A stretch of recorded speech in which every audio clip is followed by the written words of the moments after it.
बताने वाले हैं। सो अपन ने मॉर्निंग में 3-4 पार्ट किए थे। पहले तो परमानेंट मैग्नेट है। परमानेंट मैग्नेट में एज इट इज चीजें जो आपने पहले पढ़ रखी हैं वही अपने को करनी है। अच्छा, परमानेंट मैग्नेट के बाद में अपन अर्थ के magnet, earth as a magnet को देखा, अर्थ को एज अ मैग्नेट देखा, उसको स्टडी किया। तो उसमें अपन को कुछ 2-3 पॉइंट्स हैं वो बहुत इंपॉर्टेंट है। That is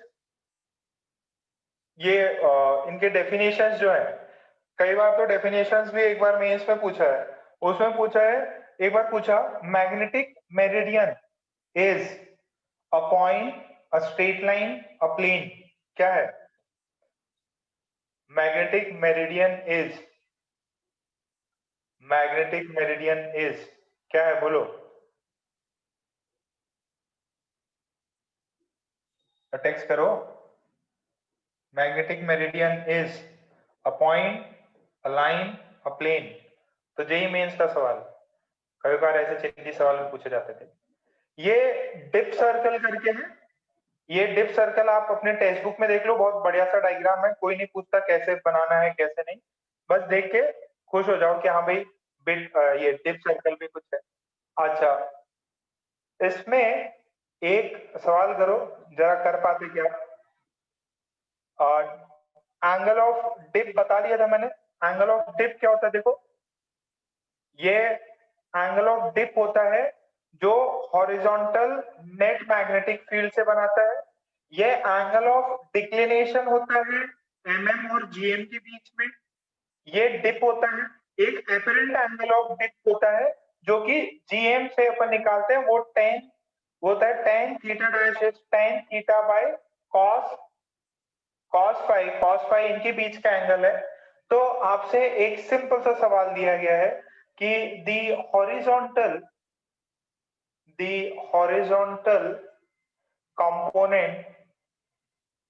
component of Earth's magnetic field, is 3.6 into 10 to the power minus 5 Tesla, where the dip angle is 60 degree.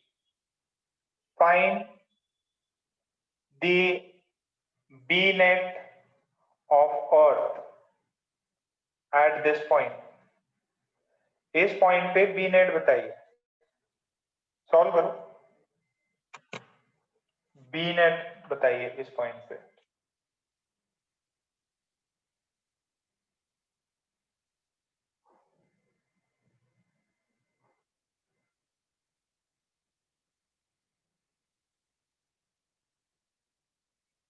Options देने की जरूरत नहीं है।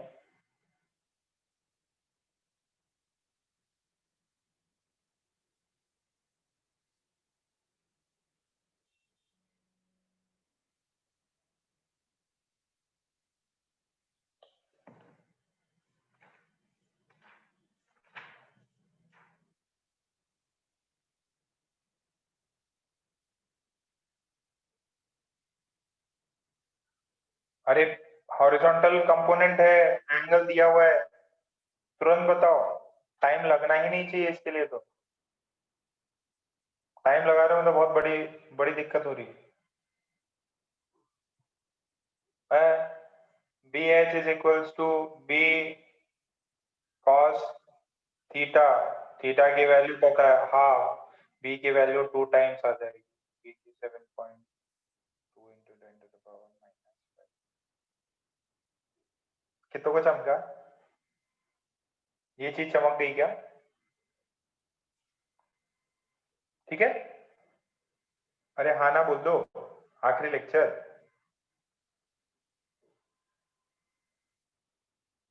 एवरीवन को कर दो, एवरीवन को।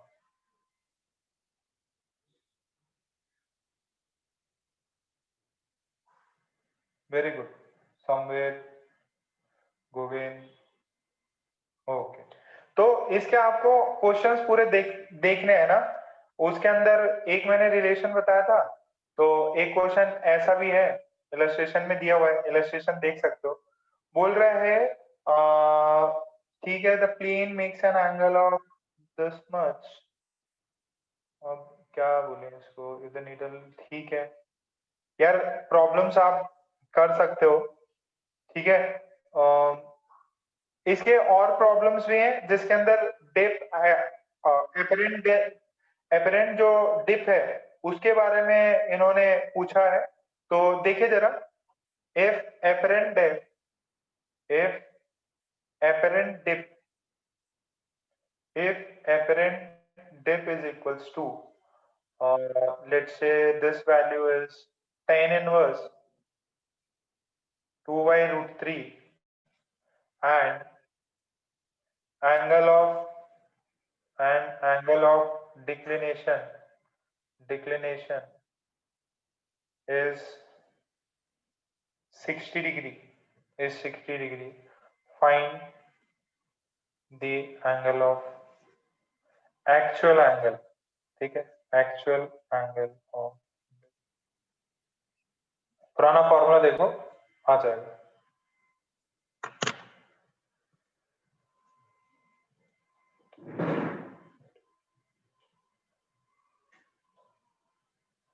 बाकी प्रॉब्लम्स आपको खुद प्रैक्टिस करने हैं, पुराने सवाल एचसीबी थ्योरीज की।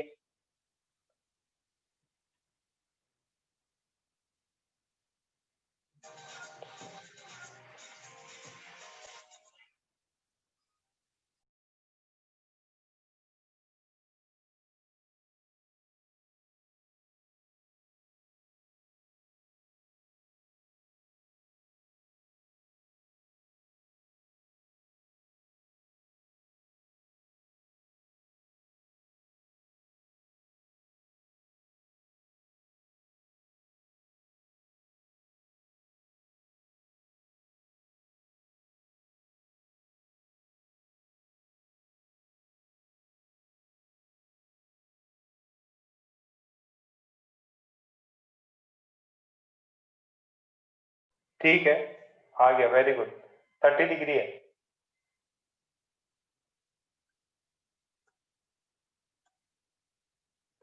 30 डिग्री है।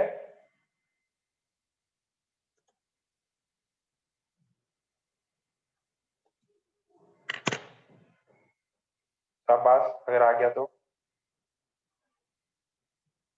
ओके।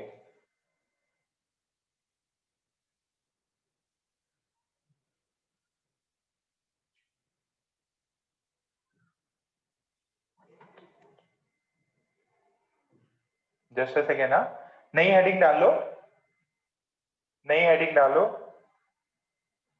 Magnetic materials.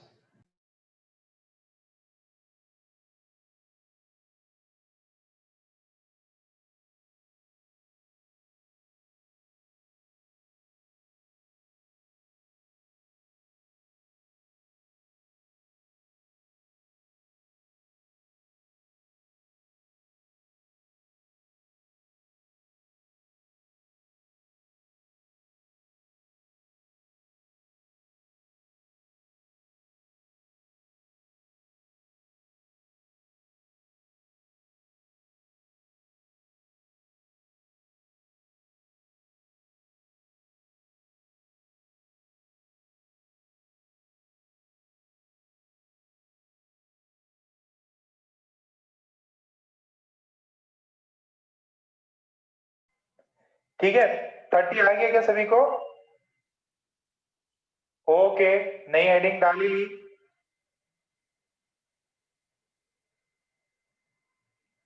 चलिए, तो इसमें जो हम मटेरियल्स की बात करेंगे, मैग्नेटिक मटेरियल्स की बात करेंगे, मैग्नेटिक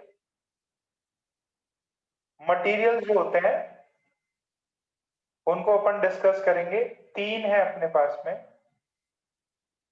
फेरोमैग्नेटिक, ये लास्ट में करेंगे, पैरामैग्नेटिक और ये एक है डायमैग्नेटिक। ठीक है, ferro, para and diamagnetic. Ferro, para and diamagnetic materials है, इनकी बात कर लेते हैं। अच्छा, इनको समझते हैं। बेसिकली कोई भी मटेरियल में मैग्नेटिक प्रॉपर्टीज क्यों आती है। देखो, आपको पता है कि ये एटम होगा, उसका न्यूक्लियस है, उसके अलोंग एक इलेक्ट्रॉन है। अब ये इलेक्ट्रॉन रिवॉल्व करेगा। जब ये इलेक्ट्रॉन रिवॉल्व कर रहा है, एक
ये देखो, sorry for disturbing again and again. तो ये देखिए, इलेक्ट्रॉन घूमेगा। अगर इलेक्ट्रॉन घूमेगा तो बेटा आपको पता है कि इसके अंदर मैग्नेटिक मूवमेंट होता है। मैग्नेटिक मूवमेंट होता है I इंटू ए। याद करो, मैंने एक यूनिट बताई थी, बोर मैग्नेट्रॉन, याद है? Bore magnetron, magnetic movement. अब ये किसकी वजह से होता है? जब इलेक्ट्रॉन अकेले होते हैं, अनपेड इलेक्ट्रॉन्स होते हैं, अनपेड इलेक्ट्रॉन्स होते हैं, तो वो मैग्नेटिक मूवमेंट क्रिएट करते हैं। अगर इनकी पेयरिंग हो जाती है तो ये डायमैग्नेटिक हो जाएगा। ये वाला कॉन्सेप्ट याद है क्या आपको? ये वाला कॉन्सेप्ट याद है? अरे यस नो बोलो यार, फटाफट 1 घंटे में खत्म कर लेते इसको।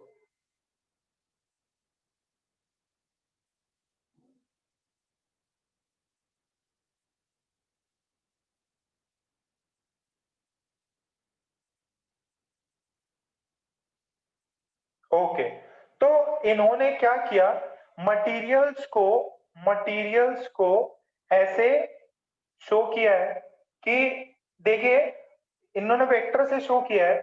बोला है कि अगर अगर कोई नॉर्मल मैग्नेट मटेरियल रहता है तो उसका एक मूवमेंट इधर, एक मूवमेंट इधर, एक इधर है, एक इधर रहता है, एक इधर होता।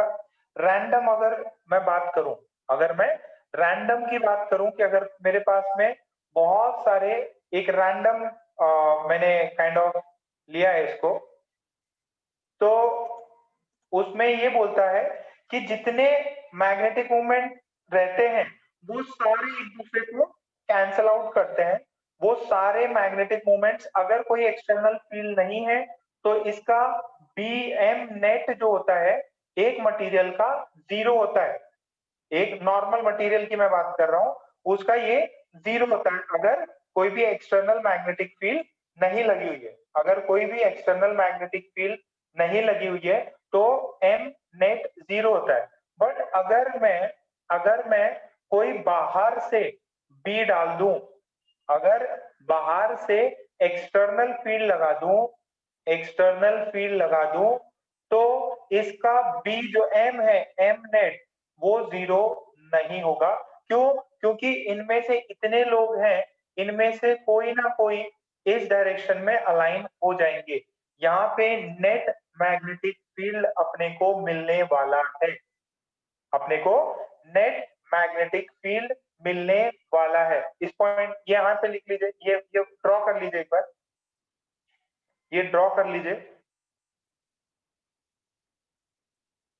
If an external magnetic field if an external magnetic field is applied if an external magnetic field is applied, then the magnetic moment inside the material inside the material inside the material will not be zero. ठीक है, ये एक general case बता रहा हूं मैं, एक general case बता रहा हूं। अब इसको पॉइंट्स को डिस्कस करने वाले हैं।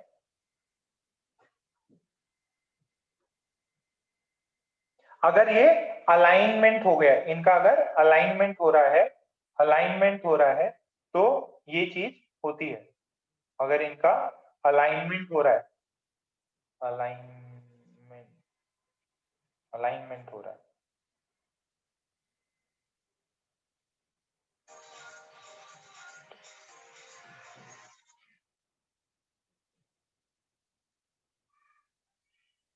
प्रीवियस स्लाइड ये रही।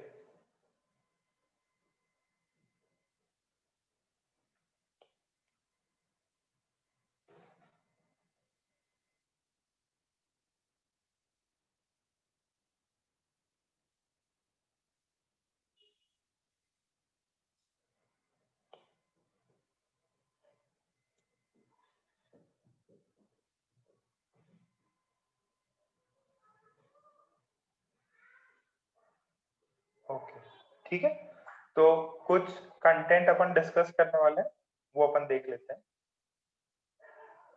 देखो, आपने ये चीज तो गौर करी होगी बेटा, ध्यान से सुनो मेरी बात, कि अगर देखो ये चीज आपने गौर करी होगी, एक नीडल लो, ठीक है, नीडल सुई, सुई जो होती है, और अगर इस सुई को आप एक मैग्नेट, परमानेंट मैग्नेट है, इसके पास बहुत बहुत टाइम तक रखोगे, एक मैग्नेट है, परमानेंट मैग्नेट, इस परमानेंट मैग्नेट के पास में एक नीडल को अगर बहुत टाइम के लिए रखा, तो ये नीडल भी आयरन को अट्रैक्ट करता। कितनों ने महसूस किया ये? अगर एक परमानेंट मैग्नेट है, उसके बगल में नीडल को बहुत समय के लिए रखा, या उसको मतलब उसे रब किया ऐसा कुछ, तो अगर इसको अलोन में लेके जाऊंगा तो ये आयरन फीलिंग्स को अट्रैक्ट करता, ये आयरन फीलिंग्स को अट्रैक्ट करता। ये देखा है आपने? ठीक है, अनुराग, श्रेयस, आदित्य, तो ये जो क्या, ये जो फिनोमिना हो रहा है ना, ये जो फिनोमिना हो रहा है, इसमें इंपॉर्टेंट चीज क्या है इसका? when a needle is in contact with a permanent magnet, with a permanent magnet, then the needle gets gets magnetized, magnetized, and it can attract, it can attract iron fillings, and it can attract iron fillings on its own। वो खुद ही iron feelings को attract करने लग सकता है। ये experimental चीज है। अब वो क्यों अट्रैक्ट करने जाते हैं? क्योंकि नीडल का मैग्नेटाइजेशन हो गया, नीडल का मैग्नेटाइजेशन हो गया। सर मैग्नेटाइजेशन का मतलब कैसा हुआ? देखो पुराना केस देखो, इसमें अगर मैं एक्सटर्नल मैग्नेटिक फील्ड रखता हूं, पहले ये सब एक दूसरे को काट रहे थे, ये वाला इधर जा रहा है तो एक अपोजिट इसको काट रहा है, बट अगर एक्सटर्नल मैग्नेटिक फील्ड लगाता हूं तो इनमें से हजारों लाखों एटम में से कुछ एटम्स, कई एटम ऐसे अलाइन हो जाएंगे, और यहाँ पे आपको नेट मैग्नेटिक मूवमेंट मिलेगा। नेट मैग्नेटिक मूवमेंट वाला ही केस ये है कि नीडल में ऐसा पहले कुछ नहीं होगा, बट इसको अगर मैग्नेट के साथ में रखा जाए बहुत समय के लिए, या कुछ इस पे मैग्नेटाइजेशन किया जाए, तो वो खुद भी मैग्नेट की तरह बिहेव कर सकता है। नीडल का मैग्नेटाइजेशन हो गया है।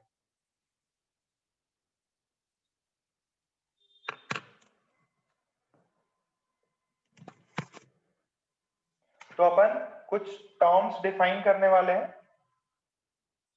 ये टर्म्स बहुत जरूरी हैं और ये एग्जाम में आते भी हैं।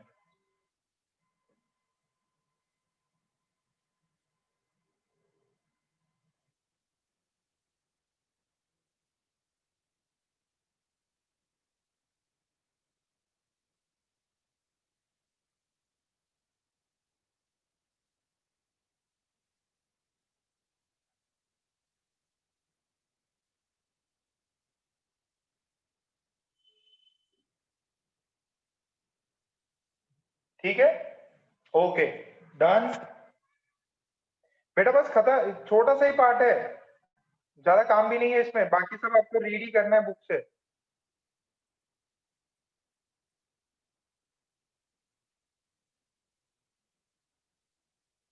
ये छाप लिया क्या?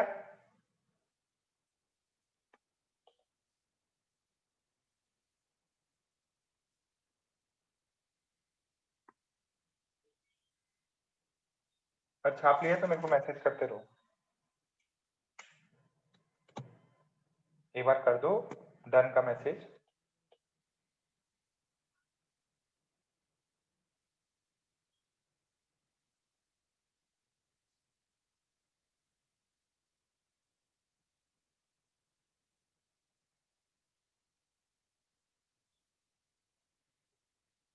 ठीक, ओके। तो बेटा ध्यान से सुनना, अब मैं जो बातें बताने जा रहा हूं वो बहुत इंपॉर्टेंट है, टेक्स्ट बुक में आपको इजीली मिल जाएगी। तो देखिए, अब अपने पास में जो भी मटेरियल है, ठीक है, उसमें तीन टाइप के, ये देखिए, पहला है पैरामैग्नेटिक मटेरियल, पहला है पैरामैग्नेटिक मटेरियल। तो इस पैरामैग्नेटिक मटेरियल में, पैरामैग्नेटिक मटेरियल में मान लीजिए मटेरियल है, इसके अंदर मैंने अगर एक्सटर्नल फील्ड लगाई, एक्सटर्नल फील्ड लगाई अगर पैरामैग्नेटिक मटेरियल में, तो जो मटेरियल के अंदर फील्ड है, मटेरियल के अंदर जो फील्ड है, if the magnetic field inside the material, inside the material is greater than the applied field, is greater than the applied external field, external field, external field, then that material, then then that material is called paramagnetic material, is called paramagnetic material। Definition clear हुआ कि अगर मैंने इस material में external field लगाई तो इसके अंदर का जो फील्ड है वो बड़ा होता है बाहर वाले से, क्यों?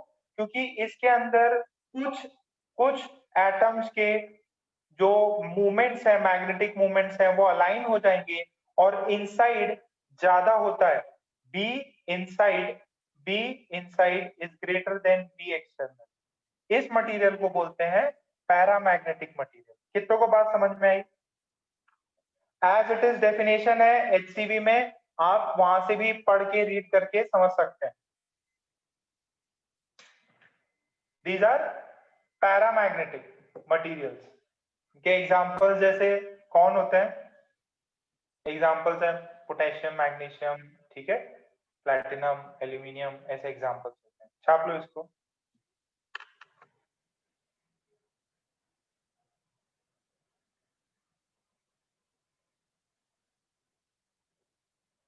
इस फिनोमेना को बोलते हैं पैरामैग्नेटिज्म, इस फिनोमेना को बोलते हैं पैरामैग्नेटिज्म, और जो मटेरियल है उसको बोलते हैं paramagnetic material. This phenomena is paramagnetism. जो अंदर है वो बड़ा है बाहर एक्सटर्नल वाले से। मुन्ना हो गया, आगे बढ़ जाऊं?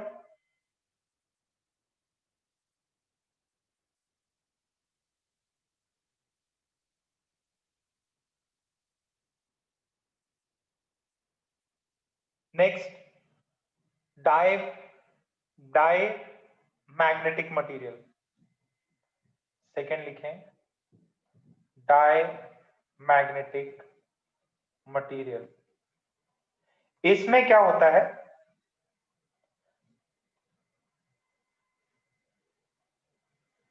ये देखिए, ये मटेरियल है, ये मटेरियल है, बाहर से एक्सटर्नल फील्ड लगाई जा रही है, ये बी एक्सटर्नल लगाया जा रहा है। तो इसके जो अंदर होता है अंदर जो फील्ड है वो क्या करता, ये इसके अपोजिट लगने लग जाता, इसके जो डाइपोल मोमेंट्स हैं वो अपोजिट अलाइन होते हैं, ठीक है। और इसका जो बी इनसाइड है, बी इनसाइड जो होगा, B inside, that B inside is less than B external.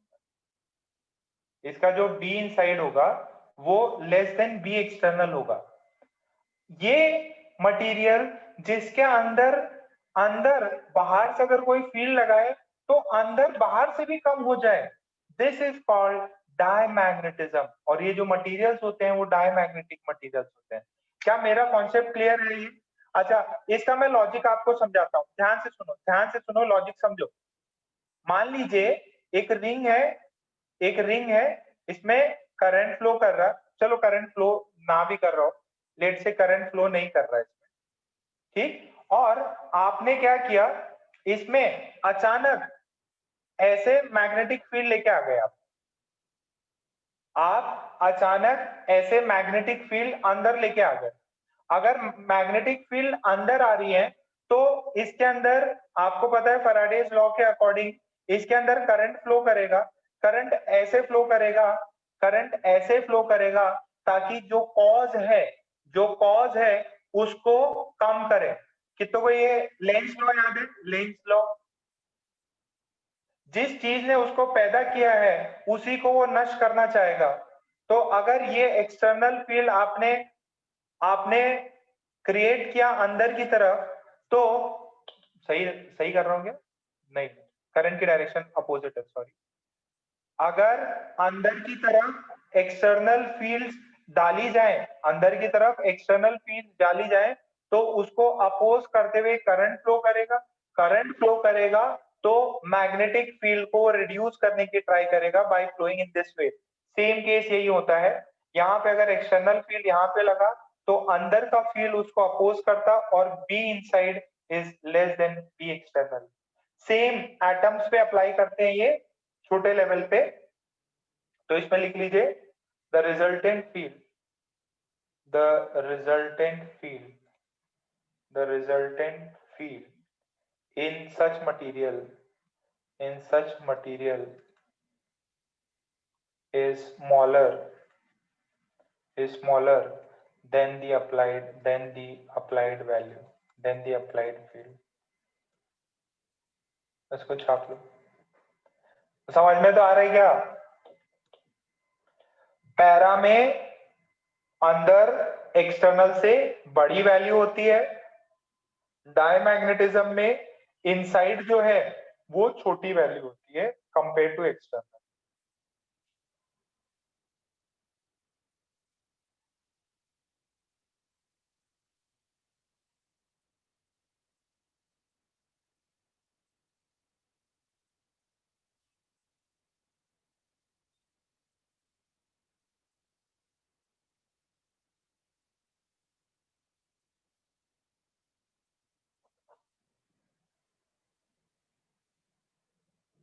ठीक, तो सर फिर फेरोमैग्नेटिज्म क्या होता है उसको भी देख लेते हैं।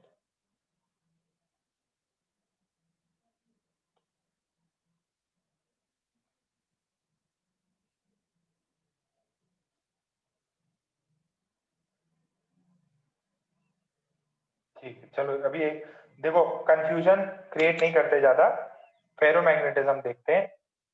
फेरोमैग्नेटिज्म एक्चुअली पैरामैग्नेटिज्म का ही भाई है। उसमें पंगा क्या हो जाता है, अगर ये फेरोमैग्नेटिज्म है, फेरोमैग्नेटिक मटेरियल है और बाहर से आपने फील्ड लगाया, बाहर से आपने बी लगाया, बाहर से आपने बी लगाया, तो इसके अंदर सारे के सारे, मतलब मेजॉरिटी, सारे नहीं, मेजॉरिटी मेजॉरिटी मेजॉरिटी लोग पूरे के पूरे आर्मी की तरह इसी डायरेक्शन में चले जाएंगे, इसी डायरेक्शन में चले जाएंगे। और ये तो एक्सटर्नल है, अगर भैया आपने इसके अंदर बी इनसाइड मेजर किया, बी इनसाइड मेजर किया तो ये पाओगे कि B inside is much much greater than B external. ओ भाई साहब नहीं चमक रहा। फेरोमैग्नेटिक मटेरियल ऐसे होते हैं जिनमें भयंकर अलाइनमेंट होती है, भयंकर अलाइनमेंट होती है, और उनके अंदर का फील्ड बहुत ज्यादा हो जाता है। और अगर बाहर का निकाल भी लो, अगर मैं इस एक्सटर्नल को निकाल लूं तो भी ये ऐसे सारे अलाइन हो जाते हैं। और यही मटेरियल है ferromagnetic materials are used, ferromagnetic materials, ferromagnetic materials are used in permanent magnet, are used in permanent magnet।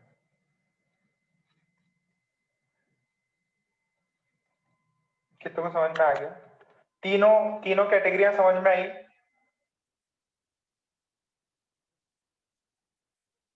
Paramagnetic material का थोड़ा लाइट मैग्नेटिज्म होता है, फेरो का सुपर सुपर हाई होता है, सुपर सुपर हाई, ठीक है। और डायमैग्नेटिज्म का तो उल्टा कम हो जाता है डायमैग्नेटिक मटेरियल्स का। फेरोमैग्नेटिज्म या फेरोमैग्नेटिक मटेरियल, अगर ये तीनों कॉन्सेप्ट समझ गए तो केजीपी सर वाले में मैसेज कर दो।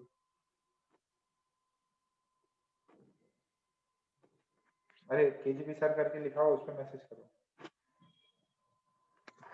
बस यार वही पूछता है यार, सबसे ज्यादा कौन से मटेरियल का मैग्नेटिक अगर एक्सटर्नल फील्ड लगाओगे, 4 ऑप्शन दे देगा। थ्योरी पढ़ के रखना, बस एग्जाम तक भूलना नहीं है सब चीजें।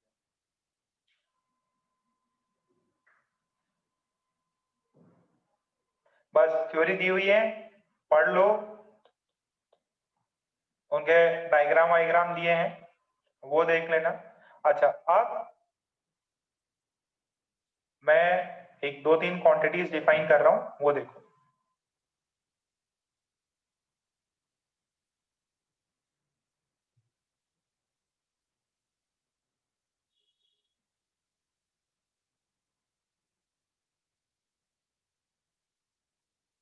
चलिए कुछ फ्यू टर्म्स जो अपने को डिस्कस करने हैं, काफी इंपॉर्टेंट है, इनके डायमेंशन वाइमेंशन भी पूछ सकते हैं। पहला है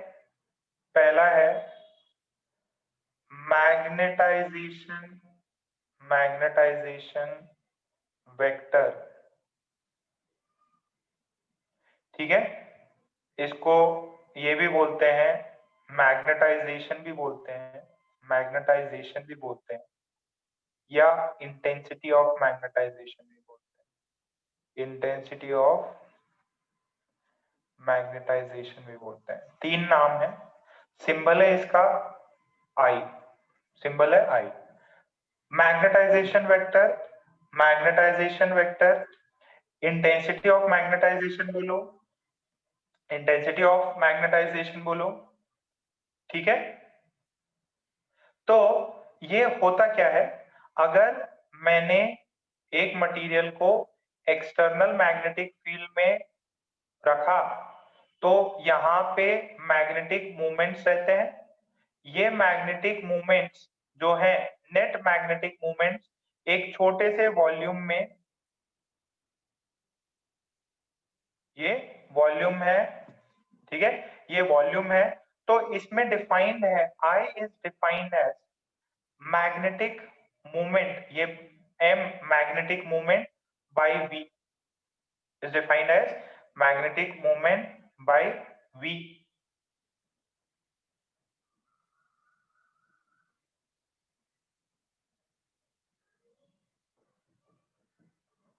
इसको छापो,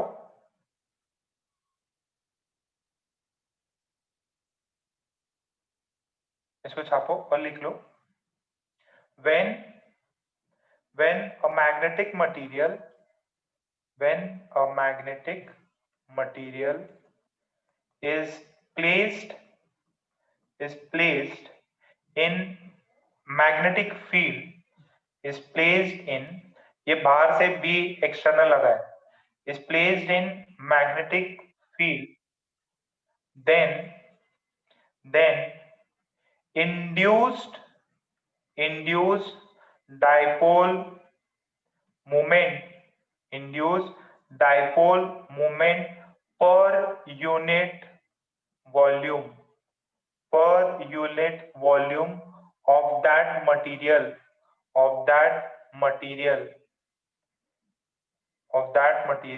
is called intensity of magnetization. Is called as intensity of magnetization. एकदम सिंपल सा डेफिनेशन है, I is m by v। अरे मैग्नेटिक डाइपोल मोमेंट नेट कितना है और कितने वॉल्यूम में, वही है मैग्नेटाइजेशन, वही है मैग्नेटाइजेशन।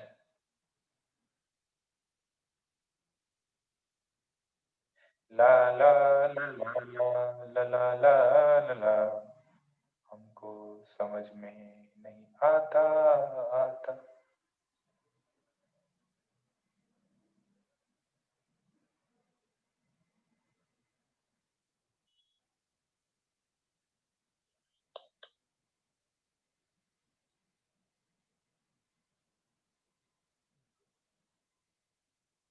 हो गया तो डन लिखो जरा, एकदम प्यार से आराम से सारे डेफिनेशन समझाऊंगा, पढ़ने जाओगे अकेले बुक तो नहीं समझ में आएगा।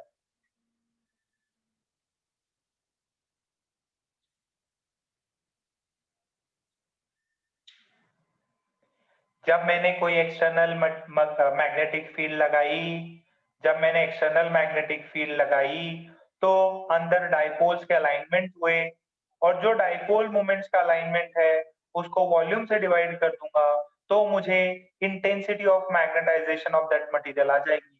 भैया इस मटेरियल की मैग्नेटाइजेशन आई है, ठीक है। अच्छा, इसमें अब कहाँ पे वो बवाल करता, वो ऐसा ही यूनिट ये सब में बवाल करेगा। मैग्नेटिक मूवमेंट तो आपको पता है, मैग्नेटिक मूवमेंट जो है उसका डायमेंशंस पता है, कितनों को पता है मैग्नेटिक मूवमेंट का डायमेंशन? मैग्नेटिक मूवमेंट का डायमेंशन किसी को पता है क्या? अरे I into A, this is ampere, ampere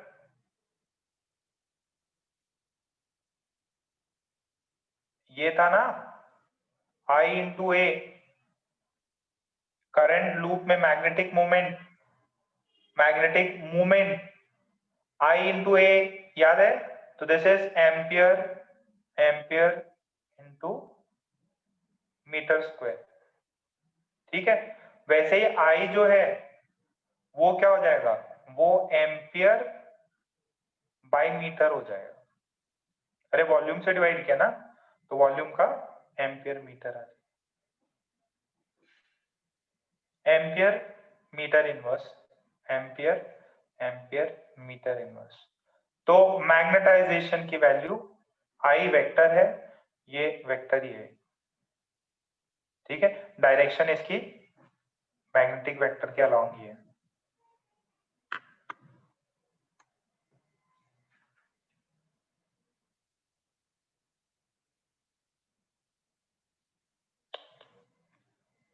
ठीक है, हो गया ये, तो क्वेश्चन लो,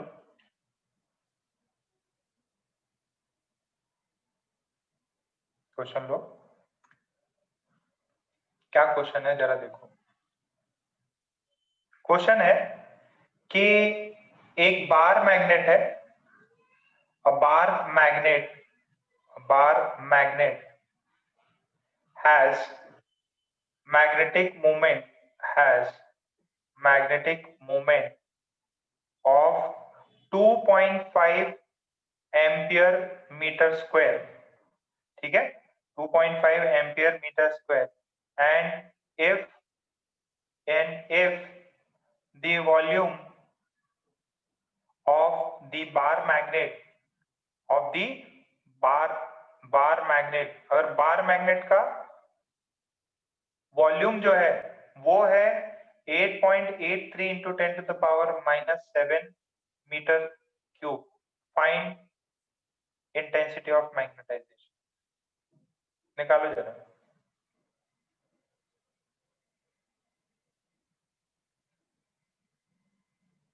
निकालो इंटेंसिटी ऑफ मैग्नेटाइजेशन।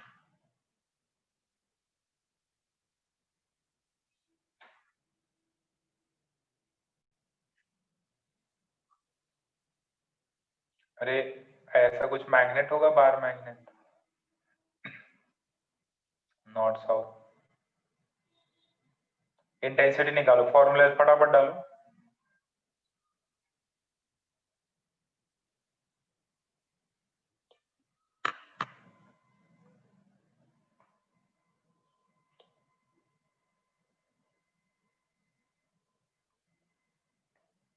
ये इंटेंसिटी ऑफ मैग्नेटाइजेशन, ये है इंटेंसिटी ऑफ मैग्नेटाइजेशन।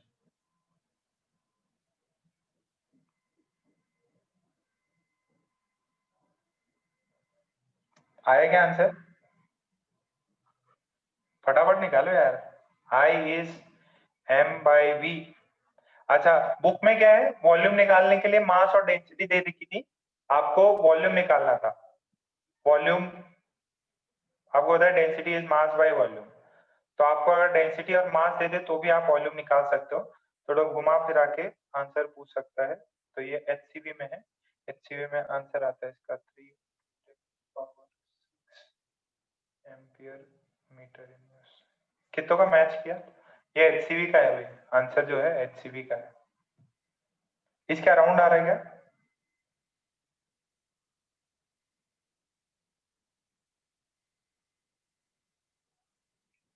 यस में बोलो बेटा, आधा 1 घंटे का है। गोवेन, मनन, भूमेश, टीबी, डीसी, भक्ति, सौम्या, ठीक है। तो इंटेंसिटी ऑफ मैग्नेटाइजेशन समझ गए। I I is equal to M by V, it's a vector quantity, dimension units आपको पूछा दिया, ठीक है। ओके, आप ध्यान से देखो, ये डेफिनेशन है, ये कुछ जैसे अपन इंपॉर्टेंट टर्म्स ढूंढ रहे हैं ना यहाँ पे, मैग्नेटाइजेशन वेक्टर, वैसे ही वैसे ही इस टर्म को एक नया टर्म है, लेटर देख के थोड़ा घबराना नहीं।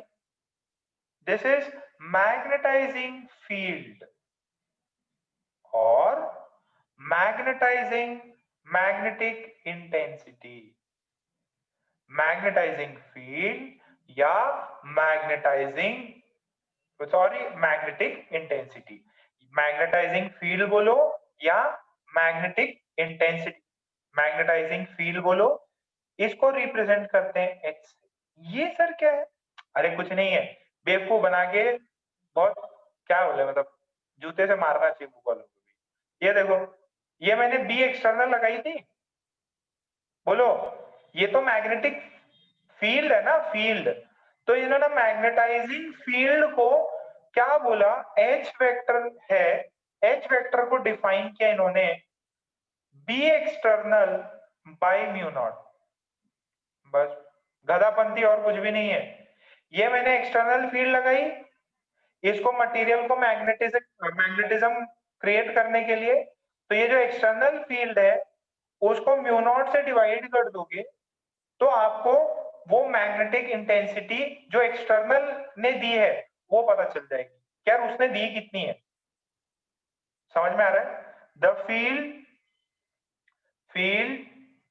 एक्सटर्नल फील्ड, कंफ्यूजिंग लग रहा होगा, external field in which the material in which the material is placed for magnetization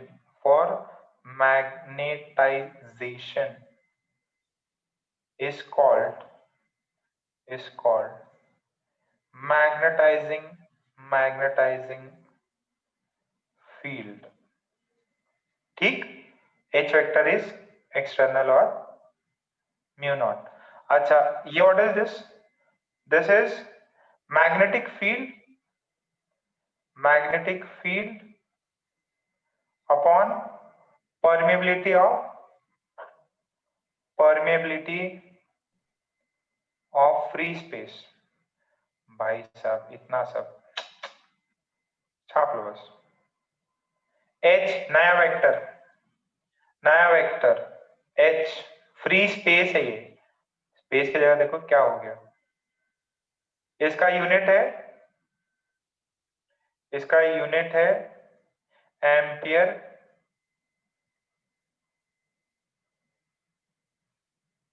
है, सेम यूनिट, ओ सेम यूनिट आ गया, दया पता लगाओ, सेम यूनिट है भैया।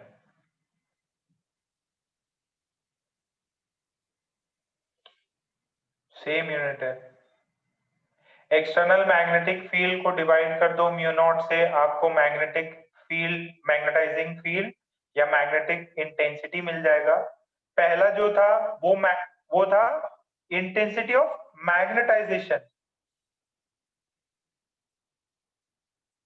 ठीक है, समझ लो भाई, फटाफट समझ लो, आधे घंटे में खत्म करते हैं। अच्छा, ये मैं आगे बढ़ रहा हूं, मैं आगे बढ़ रहा हूं, डेफिनेशन समझा दिए, एक आई होता एक एच होता। अच्छा, अब इसमें एक नई चीज आती है, that is magnetic stability, magnetic susceptibility. ठीक है, देखो ध्यान से, ये ये ऐसे ऐसे, वो चाय वाला है, चाय वाला जो ना, चाय वाय पढ़े थे ना अपन, तो इसको डिफाइन कैसे करते हैं? इसको डिफाइन है मैग्नेटिक ससेप्टिबिलिटी क्या है, देखो स्पेलिंग गलत कर रहा हूँ, pronunciation, this is I by H, I by H.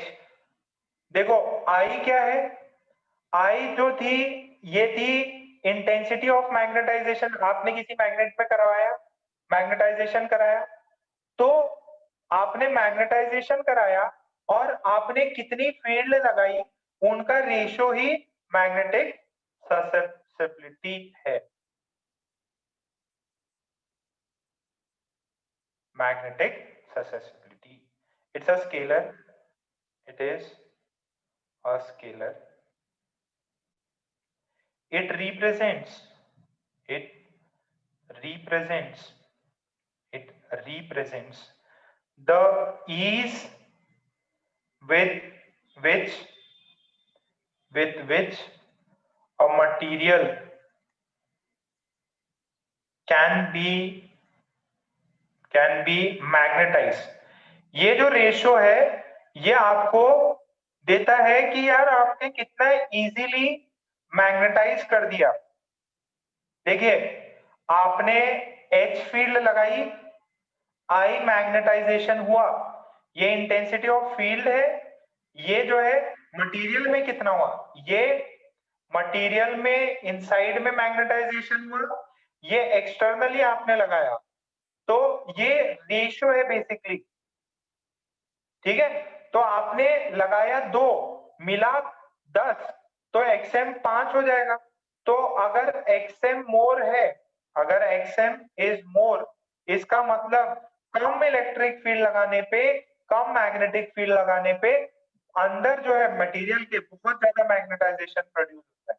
तो if XM is more, material can be easily magnetized, material can be easily magnetized। बेटा 3 टर्म है, एक I, एक H और एक XM।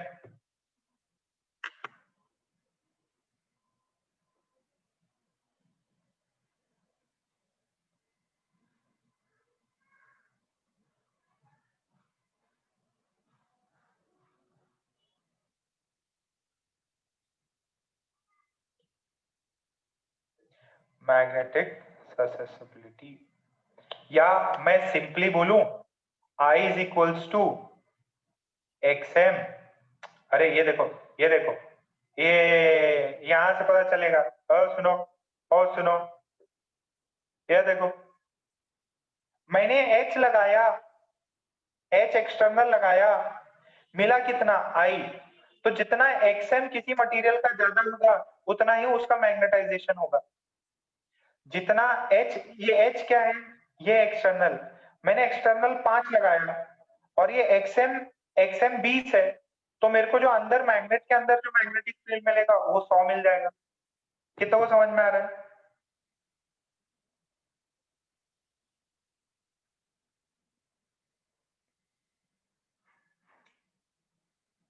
अच्छा ध्यान से सुनना भी, एक्सएम की वैल्यू जो होती है, एक्सएम की वैल्यू, ध्यान से सुनना, एक्सएम की वैल्यू पैरामैग्नेटिक मटेरियल के लिए, पैरामैग्नेटिक मटेरियल के लिए पॉजिटिव होती है, पॉजिटिव होती है।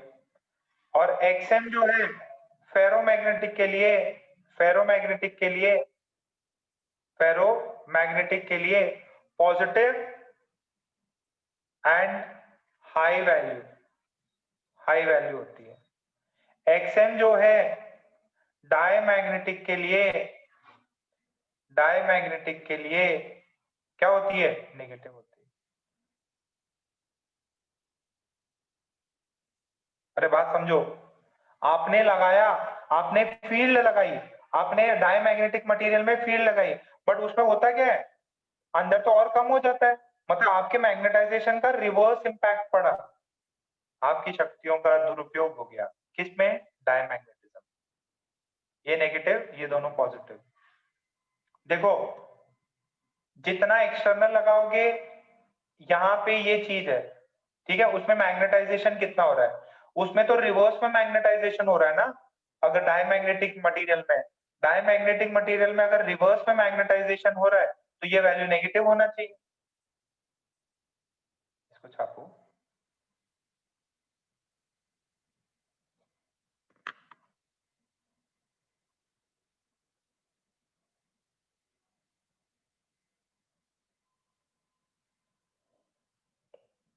बस खत्म करने वाले।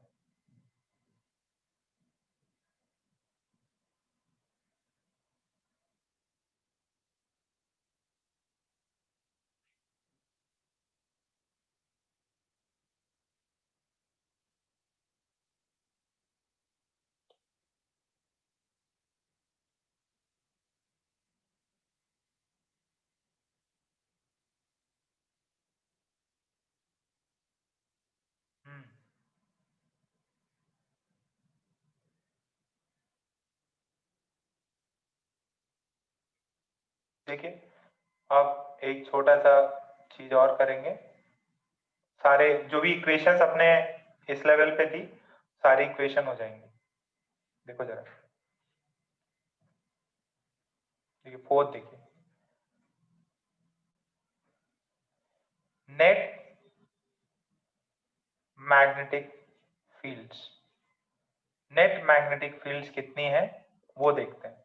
आपने इस मटेरियल के अंदर बी एक्सटर्नल लगाया, इसके अंदर कुछ इनसाइड कुछ मैग्नेटिक मूवमेंट आएगा, ठीक है, बी इनसाइड आएगा तो कुछ बी टोटल हो जाएगा।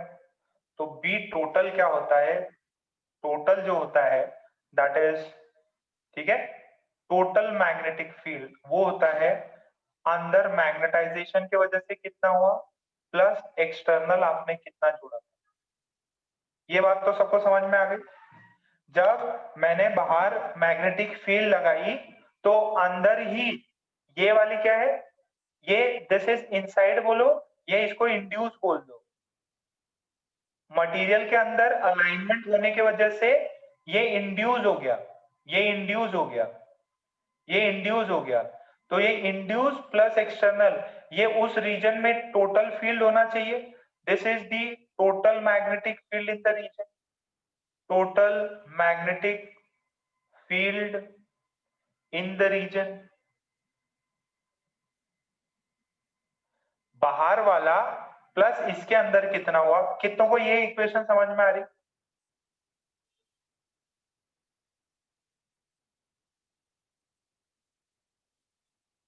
सही है यहां तक। अच्छा जस्ट थोड़ी देर पहले देखो, मैंने इसको H को डिफाइन क्या किया है, B external by mu naught, तो क्या यहां से बी एक्सटर्नल को दे सकता हूं mu naught into H.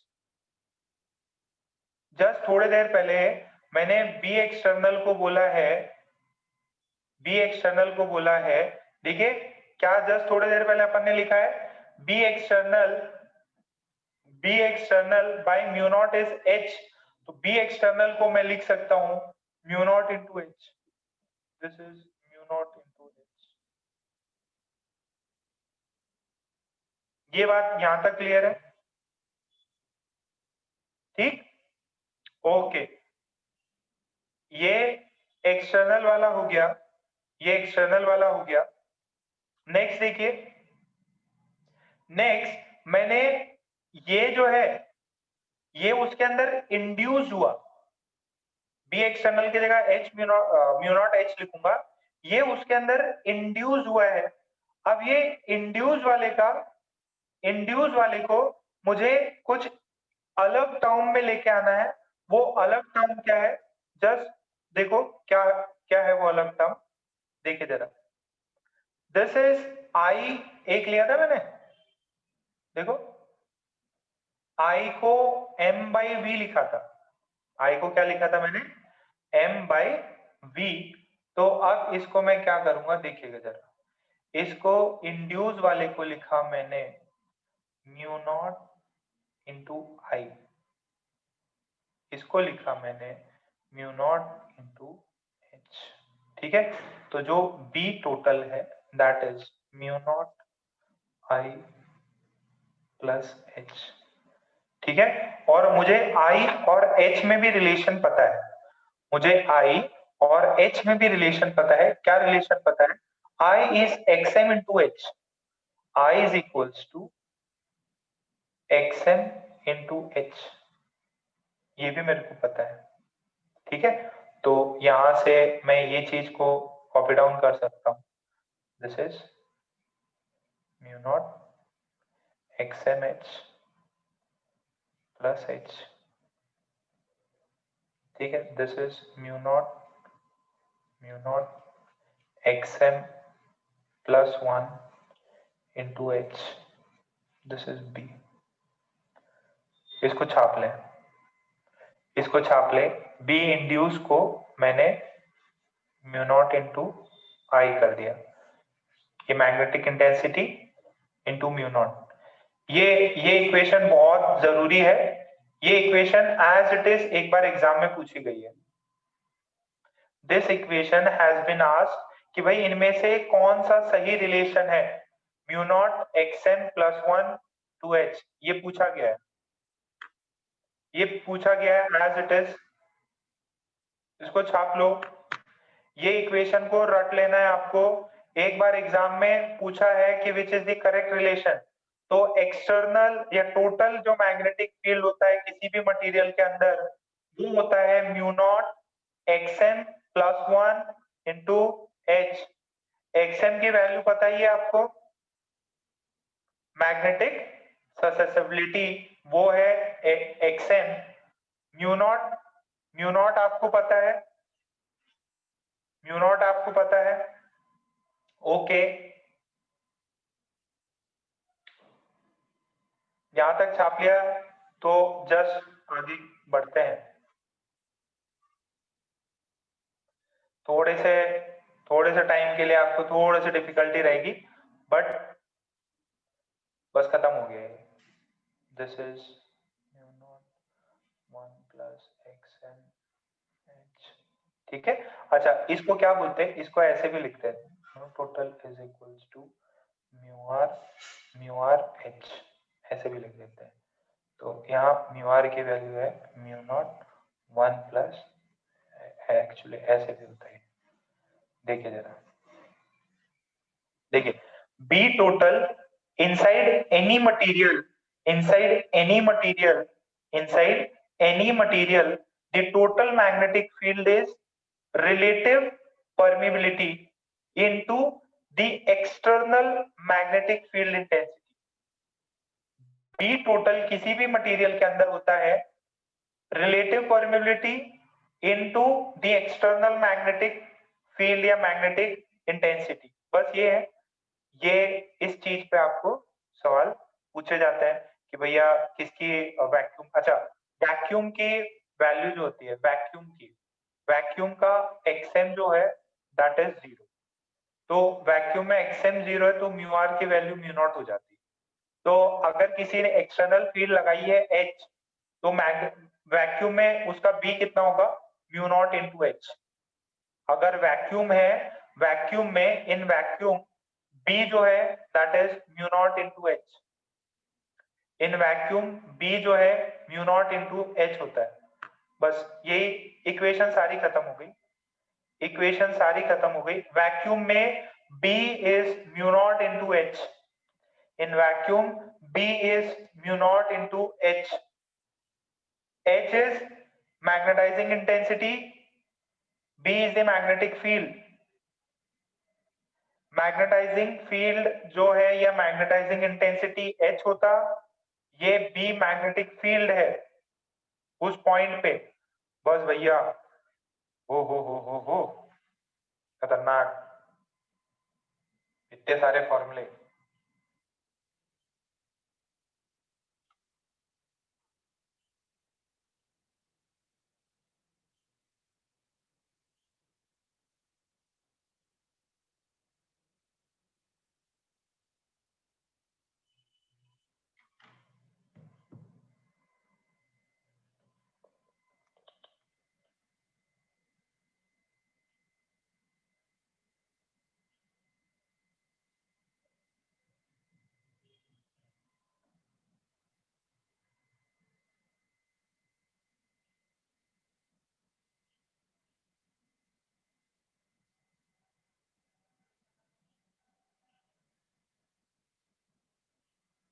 B is mu into H।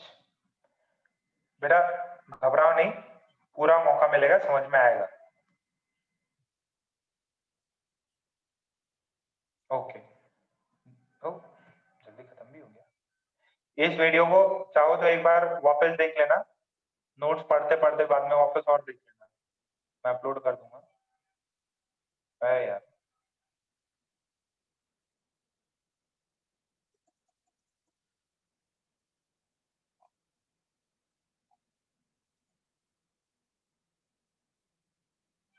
PDF भी भेज दें। अच्छा, अभी ये देखिए, लास्ट में समराइज भी करा दूंगा। एक एक और आपके टेक्स्ट बुक में मेंशन्ड है, this is called as Curie's law. देखिए, ये क्यूरीज लॉ क्या बोलता है कि अगर अगर मैं टेम्परेचर बढ़ाऊं, अगर टेम्परेचर बढ़ाते हैं ना, अगर अपन टेम्परेचर बढ़ाते हैं तो मैग्नेटिक मटेरियल्स अपनी मैग्नेटिज्म खो देते हैं। कितनों ने महसूस किया है कि अगर परमानेंट मैग्नेट को हीटिंग करी जाए तो वो अपनी मैग्नेटिक प्रॉपर्टीज लूज कर देता है। कितनों को बताइए, अगर टेम्परेचर बढ़ाया जाए तो मैग्नेटिक मैग्नेटिक प्रॉपर्टी रिड्यूस हो जाती है। मैग्नेटिक प्रॉपर्टी क्या होती, रिड्यूस हो जाती। तो उसका क्यूरी ने क्या बोला, क्यूरी ने बोला कि पैरामैग्नेटिक मटेरियल्स जो होते हैं, पैरामैग्नेटिक मटेरियल्स जो होते हैं, उन पैरामैग्नेटिक मटेरियल्स में जो ये है मैग्नेटिक ससेप्टिबिलिटी जो है वो C/T है। ठीक है, कि अगर टेम्परेचर बढ़ा तो मैग्नेटिक ससेप्टिबिलिटी क्या होगी, कम होगी, मतलब उसकी मैग्नेटाइजेशन होने की टेंडेंसी कम होती जाएगी। यहाँ पे T टेम्परेचर है, एब्सोल्यूट केल्विन में लेना है, एब्सोल्यूट टेम्परेचर है। C क्यूरीज कांस्टेंट है, ये क्या है, क्यूरी कांस्टेंट है, ये है अपन ने जस्ट थोड़ी देर पहले देखा, दीज आर ससेप्टिबिलिटी, ससेप्टिबिलिटी, बाप रे मैं प्रोनाउंस नहीं कर पाऊंगा। ससेप्टिबिलिटी जो है वो इनवर्स रिलेशन है, दिस इज क्यूरी लॉ। ये क्यूरी लॉ भी पूछा हुआ है कि which of the following equation is the correct Curie law equation. ठीक है, अच्छा, एक पॉइंट और नोट करके लिखाने लायक है, वो क्या है कि अगर फेरोमैग्नेटिक को हीट किया जाता है तो कुछ समय बाद में वो पैरामैग्नेटिक मटेरियल बन जाता है। When heated ferromagnetic material ferromagnetic material ferromagnetic material changes into paramagnetic material, paramagnetic material at Curie temperature, किस टेम्परेचर पे?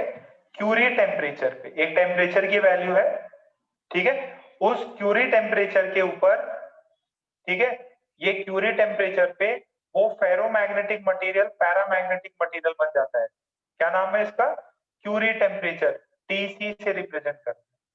किससे रिप्रेजेंट करते हैं? टीसी से रिप्रेजेंट करते हैं। और उसके बाद में आफ्टर दिस जो उसका ससेप्टिबिलिटी है वो C dash upon T minus TC से वेरी करता है। नाउ दिस रिलेशन होल्ड्स,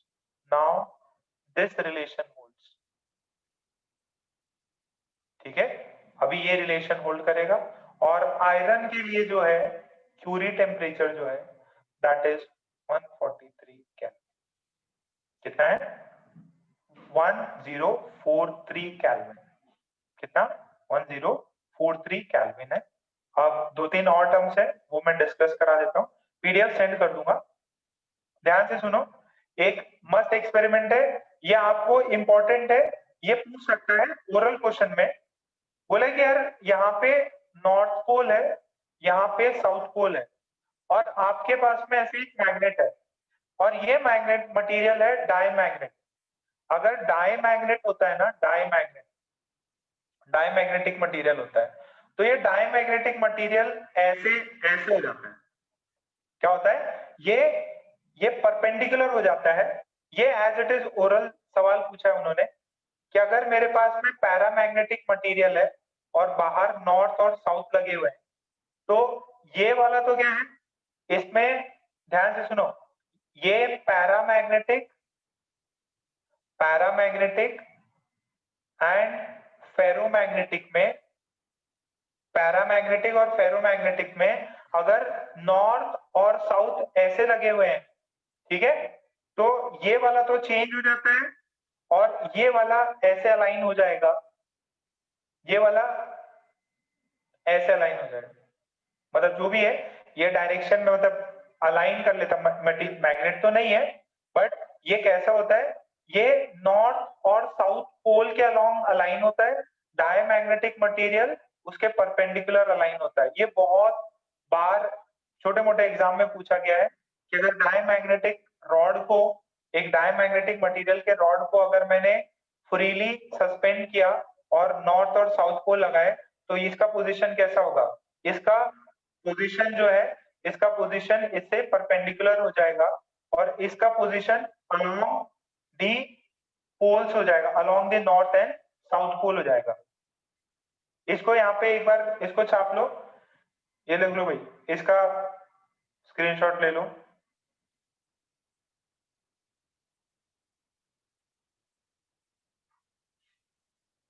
वो मैग्नेटिक मटेरियल जो है फेरो और पैरा, वो तो अट्रैक्ट होते हैं और वो अट्रैक्ट होने की वजह से नॉर्थ और साउथ डायरेक्शन में अलाइन हो जाएंगे।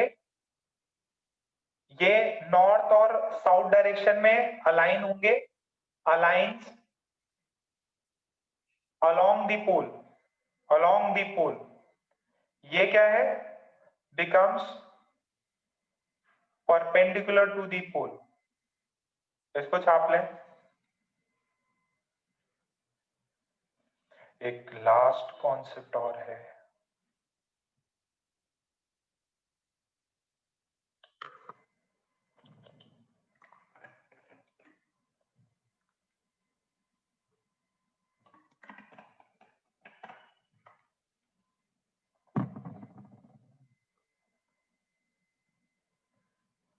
ये देखो, इस कर्व को बोलते हैं हिस्टेरेसिस। क्या बोलते हैं? हिस्टेरेसिस। हिस्ट्री जैसे होता है वैसे ही हिस्टेरेसिस। क्या होता है ये हिस्टेरेसिस? मैग्नेटिक हिस्टेरेसिस होता है। ध्यान से सुने, ये किसके लिए है?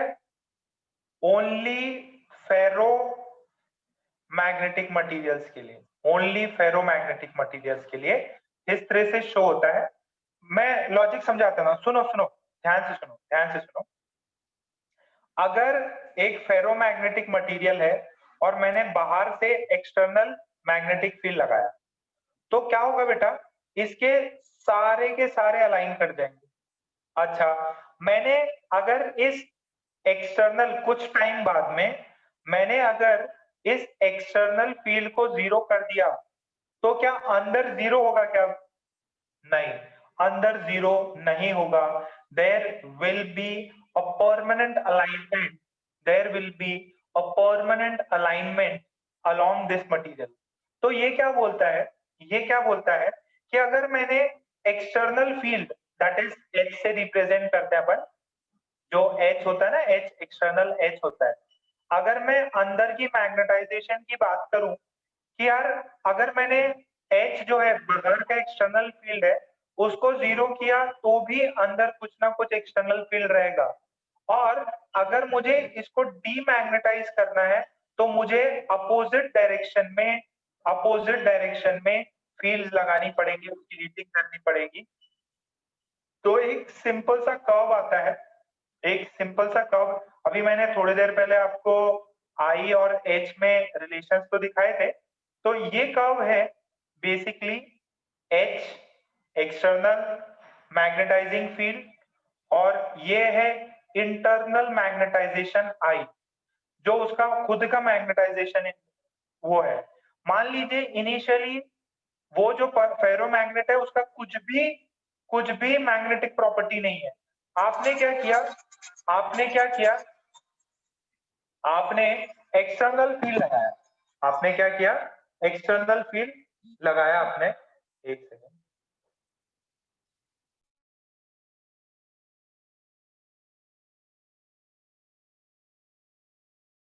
आपने क्या किया, एक्सटर्नल फील्ड लगाया। मुन्ना बात समझना, पहले फेरोमैग्नेट था, फेरोमैग्नेट पे आपने एक्सटर्नल फील्ड लगाया।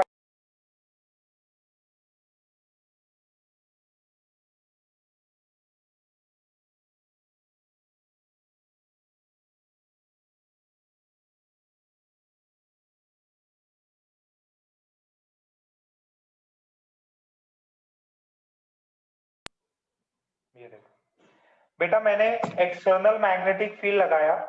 जैसे ही एक्सटर्नल मैग्नेटिक फील्ड लगाऊंगा तो इसके अंदर मैग्नेटाइजेशन बढ़ेगा, इसका खुद का मैग्नेटाइजेशन होगा और ये यहां तक पहुंचेगा। मैंने एक्सटर्नल फील्ड लगाया, इसका मैग्नेटाइजेशन हुआ, और ये अब मैं क्या कर रहा हूं, धीरे धीरे ये मैग्नेटिक फील्ड को रिड्यूस करना चाह रहा हूं। पहले तो मैंने मैग्नेटाइज करा दिया जीरो से, अब मैं क्या कर रहा हूं, इसका ये जो एच है ये कम कर रहा हूं। एच जो है मैं इसको खत्म कर रहा हूं। ये जो एच बाहर से मैग्नेटिक फील्ड दे रहा था ना एक्सटर्नल, उसको धीरे धीरे कम करूंगा। तो धीरे धीरे अगर मैंने कम किया तो उसका मैग्नेटाइजेशन कम होगा और यहां जाके रुक जाए। मैंने एक्सटर्नल मैग्नेटिक फील्ड जीरो कर दिया, पहले धीरे धीरे बढ़ाया, इसके अंदर खुद के अंदर इंटरनल मैग्नेटिक इंटेंसिटी आने लग गई, ये इंटरनल मैग्नेटिक इंटेंसिटी। अब जैसे ही मैं एच को कम कर रहा हूं, ये कम तो हो रहा है, ये सेम प्रीवियस पाथ फॉलो नहीं कर रहा, ये ओ ए से एओ नहीं जा रहा, ये इधर गया। अब पंगा, ए से बी पहुंच गया, एक्सटर्नल मैग्नेटिक फील्ड जीरो। अब मुझे इसके अंदर मैग्नेटिक फील्ड जो है इंटरनल उसको जीरो करना है, तो मुझे रिवर्स डायरेक्शन में एक्सटर्नल फील्ड लगानी पड़ेगी, और ये यहाँ पे जाके माइनस एच लगाने पे अभी इसका इंटरनल मैग्नेटाइजेशन जीरो हुआ। और अगर मुझे रिवर्स में और एच बढ़ाया तो इसका मैग्नेटाइजेशन अभी रिवर्स में चला जाएगा और ये सैचुरेशन आ जाएगा। और अगर मैंने वापस एक्सटर्नल फील्ड को हटाया तो ऐसा ये कुछ पत्ती टाइप की बनेगी, ऐसे कुछ पत्ती टाइप की बनेगी। This is A B C D E F. नहीं चमक रहा है, ज्यादा नहीं चमकाना भी नहीं है, बस यही बोल रहा है कि जीरो से ए स्टार्ट हुआ, अगर मैं एक्सटर्नल मैग्नेटिक फील्ड निकालूंगा तभी भी इसके अंदर कुछ बचेगा, और उसके बचे हुए को खत्म करने के लिए आपको रिवर्स में मैग्नेटिक फील्ड लगाना पड़ेगा। What is H? H is external field. What is H? H is external field. अब रिवर्स में लगा दो, रिवर्स में लगाया तो माइनस एच पे इस कुछ वैल्यू पे जीरो होगा, और लगाओ तो इसके अंदर रिवर्स में मैग्नेटाइजेशन होने लगेगा। रिवर्स में अगर मैं वापस हटाया तो H0 किया तो अब रिवर्स में हो गया, अब रिवर्स में हो गया, अब और इस पे पॉजिटिव वैल्यू लगाते जाओ तब जाके जीरो होगा। तो ये जो कर्व है इसको बोलते हैं हिस्टेरेसिस। क्या बोलते हैं बेटा? Hysteresis.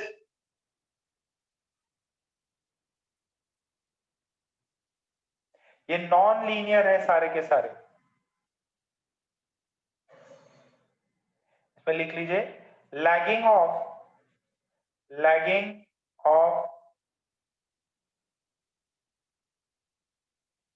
Lagging of I behind H is hysteresis. कई जगह पे इसको इंटरनल बी भी बोलते हैं, बी इंटरनल बोलते हैं, या आई अंदर का मैग्नेटाइजेशन। ये एक्सटर्नल फील्ड लगाई, एक्सटर्नल फील्ड लगाने पे ये चीज हुई।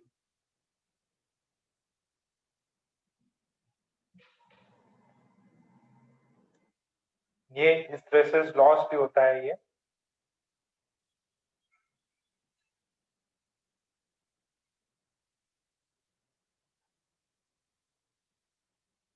तो स्टेटमेंट लिखा के जल्दी कंक्लूड करते हैं। ये हिस्टेरेसिस कर्व पूछ लेता, इनमें से कौन सा हिस्टेरेसिस कर्व है, इनमें कौन सा हिस्टेरेसिस कर्व है,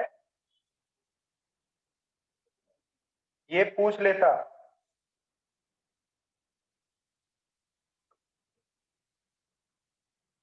चलो देखो, स्क्रीनशॉट ले लो, मैं पीडीएफ सेंड कर दूंगा, पीडीएफ सेंड कर दूंगा। अब ध्यान से देखना, जो सॉफ्ट मटेरियल होते हैं ना, सॉफ्ट मटेरियल, सॉफ्ट आयरन्स होते हैं, जो एकदम सॉफ्ट आयरन्स होते हैं, उनका ये हिस्टेरेसिस कर्व ऐसा कुछ होता। जो हार्ड मैग्नेट्स होते हैं, हार्ड मैग्नेट्स, उनका हिस्टेरेसिस कर्व ऐसा बड़ा लीव रहता। ठीक है, ये हार्ड मैग्नेट्स का होता है कर्व, और ये है सॉफ्ट मैग्नेट्स का। सॉफ्ट मैग्नेट्स जो होते हैं, जो सॉफ्ट मैग्नेट्स होते हैं उनका ये होता है, हार्ड मैग्नेट्स का ये होता है H वर्सेस I वाला का। तो आपको दे सकता है इनमें से कौन हार्ड मैग्नेट है, कौन सॉफ्ट मैग्नेट है। ठीक है, अब रीजन क्या है बेटा? जब भी आप एक्सटर्नल मैग्नेटिक फील्ड लगाते हो तो उसके अंदर के मैग्नेटिक पोल्स जो हैं वो अलाइन हो जाते हैं, और इवन आपने अगर एक्सटर्नल फील्ड निकाल ली तो भी वो मैग्नेट बना रहता है। क्यों? क्योंकि उसके अंदर वाले अलाइन हो गए, उसके अंदर रेसिडुअल मैग्नेटिक मूवमेंट है। बस वो सिंपल सा कॉज है, वो उन्होंने मेंशन कर रखा है कि यार what is the cause behind this. ठीक है, आज बहुत सारी चीजें पढ़ी हैं, बहुत सारा मतलब पढ़ा हुआ है।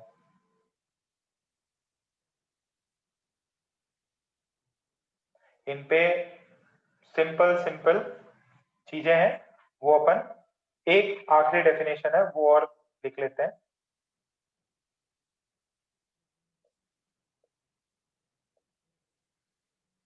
ठीक है, एक रिटेंटिविटी बाय, देखो लिख लो, पहले स्टेटमेंट लिख लो।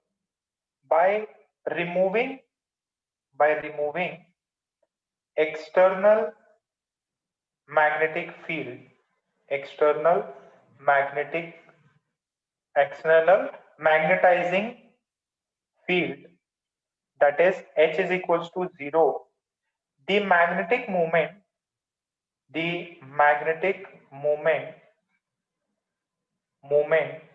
of some domain actually it is, ये स्पेस है फेरोमैग्नेट के अंदर, उसको बोलते हैं domain remains aligned in the applied direction, in the applied direction in the applied direction and hence there is a residual, and hence there is a residual magnetism, and hence there is a residual magnetism। ये reason क्या है? क्योंकि जब भी मैं external field हटाऊंगा उसके कुछ magnetic movements align हुए हैं और वो एज इट इज रहते हैं, इसकी वजह से एक्सटर्नल फील्ड हटाने के ऊपर भी ये जीरो नहीं होता। तो दो तीन चीजें हैं, एक बोलता है रिटेंटिविटी, रिटेंटिविटी,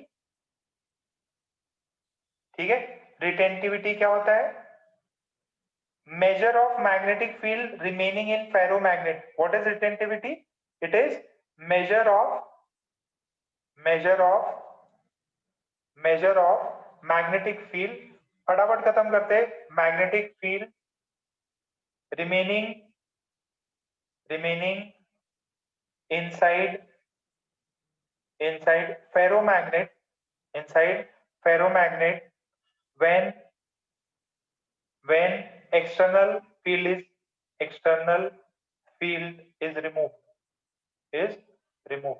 एक और है कोहेसिविटी। कोहेसिविटी क्या होता है? कोहेसिविटी is measure of magnetic field required to destroy this retentive field. कोहेसिविटी क्या है? देखो देखो देखो देखो देखो ध्यान से, ये देखो, ये जो है ये रिटेंटिविटी है। ये क्या है? रिटेंटिविटी। अगर मेरे को H को जीरो करना है तो मुझे कोहेसिव H लगाना पड़ेगा। कोहेसिव बैकवर्ड कितना लगाऊं? देखो यहाँ पे रिटेन इतना हो रहा है, दिस इज रिटेंशन, और उसको जीरो करने के लिए मुझे यहाँ पे कोहेसिव फोर्स लगाना पड़ेगा, दैट इज अपोजिट डायरेक्शन में लगाना पड़ेगा। This is HC, this is HC, this is retaining, कितना मैग्नेटिक फील्ड रिटेन होगा, this is retention, this is coercive. तो सिंपल डेफिनेशन लिख लीजिए, coercivity it is measure of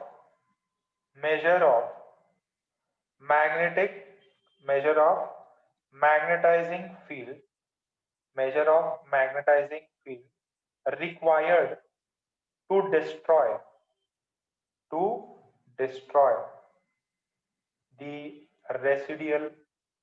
destroy the residual magnetism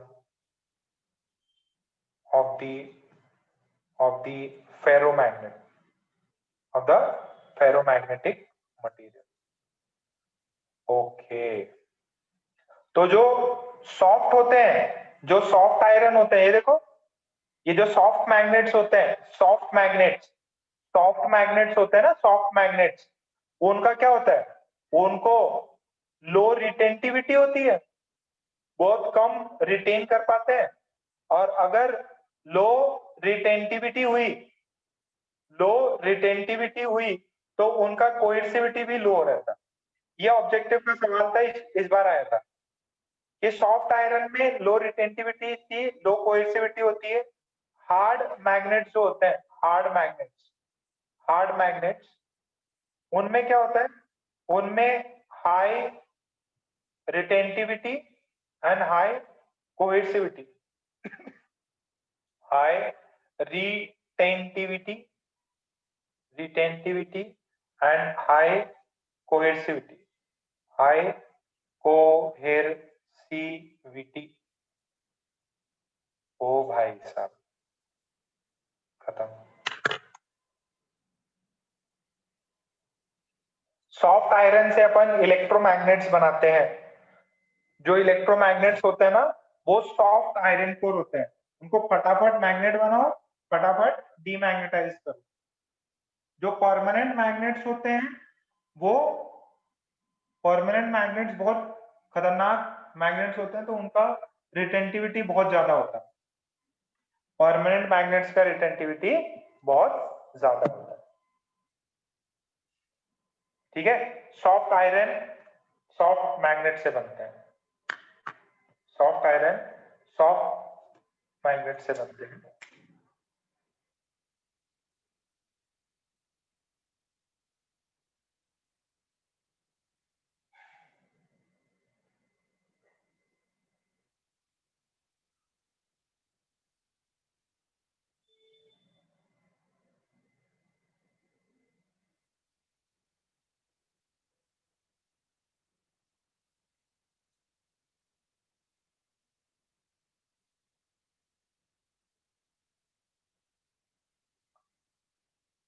अच्छा, एक चीज और है, ये जो एरिया अंडर हिस्टेरेसिस कर्व आया ना, वही होता है कितनी एनर्जी उसको मैग्नेटाइज और डीमैग्नेटाइज करने में लगी। This the area under this curve gives us the energy loss in magnetising and demagnetisation. ठीक है, एक आखिरी पॉइंट लिख लीजिए, ये भी पूछ सकता है, area of hysteresis curve, area of hysteresis curve is equal to the energy loss per cycle of magnetization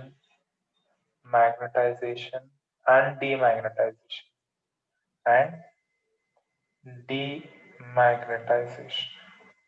बस सिंपल है, पर यूनिट वॉल्यूम। ठीक, ओके, पूरा थ्योरेटिकल है, पूरे ऑब्जेक्टिव सवाल है, कुछ जो मैंने इक्वेशंस बताई हैं उनमें है। तो अब आपका टास्क क्या है, सारे सॉल्व्ड एग्जांपल सॉल्व करने हैं, solved examples from booklet solve करना है। मैं इसका पीडीएफ भी सेंड कर दूंगा, और एज इट इज जो बुक में दिया है वही मैंने भी बताया है। और इसके इंटेक्स एक्सरसाइज और पास्ट ईयर्स के प्रॉब्लम्स देख लो, एक्सरसाइज के प्रॉब्लम्स देख लो।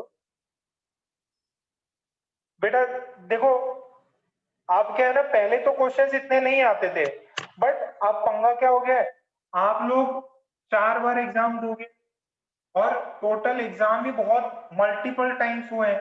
आज तक जितने भी 40 सालों में जितने क्वेश्चंस नहीं जनरेट हुए इन एग्जाम्स में, उतने आपके सेशन में 4 एग्जाम पे जनरेट, तो बहुत सारे क्वेश्चंस रिपीट होंगे, तो उनके पास में कमी पड़ेगी। पहले क्या था, हर साल में एक पेपर होता था, तो एक पेपर में नंबर ऑफ क्वेश्चंस डिफाइन होते थे। अब उनको 8 आपके फर्स्ट अटेम्प्ट में टोटल 32 सेट ऑफ पेपर बनेंगे, तो 32 सेट में अब उनके पास में अपॉर्चुनिटी बहुत है ना, कहीं से भी क्वेश्चन डाल सकते हैं। ये पंगा पहले नहीं था, अभी पंगा हो गया है। आपको भी 4 बार एग्जाम देना है, 4 बार जेई का एग्जाम, मतलब क्वेश्चन रिपीट होंगे। जरूरी नहीं है यही एक कॉन्सेप्ट पे मिले, हो सकता है नेक्स्ट पेपर में दूसरे कॉन्सेप्ट पे आपसे पूछे। ठीक है, तो आपका इलेक्ट्रो का भी आज आखिरी लेक्चर है, एस एस सर का 6:30 बजे है। एंड ये वाला मैग्नेटिज्म कंप्लीट, इस पे जो एग्जांपल्स दिए हुए हैं, सॉल्व एग्जांपल्स हैं, वो सॉल्व करें, प्रीवियस देखें, और जो भी आपके एनसीईआरटी बुक्स हैं अपनी बुकलेट, उनसे भी रिवाइज करें। पूरे थ्योरेटिकल, मतलब सिर्फ मेंस लेवल के हैं, थ्योरेटिकल टाइप के हैं, कुछ सवाल भी हैं। पहले इतना वेटेज नहीं था, नहीं कराया भी नहीं जाता था, अभी थोड़ा सा मेंस में मल्टीपल अटेम्प्ट होने की वजह से थोड़ा सा हो सकता है आपको इनमें से कोई क्वेश्चन फंसे, इजी सा क्वेश्चन फंस जाए। ठीक है, तो ये वाला पार्ट खत्म। अब आपके जो नॉर्मल क्लासेस हैं, मॉर्निंग में मैं क्लासेस नहीं रखूंगा। मैंने 3 बताए, ऑर्गेनिक में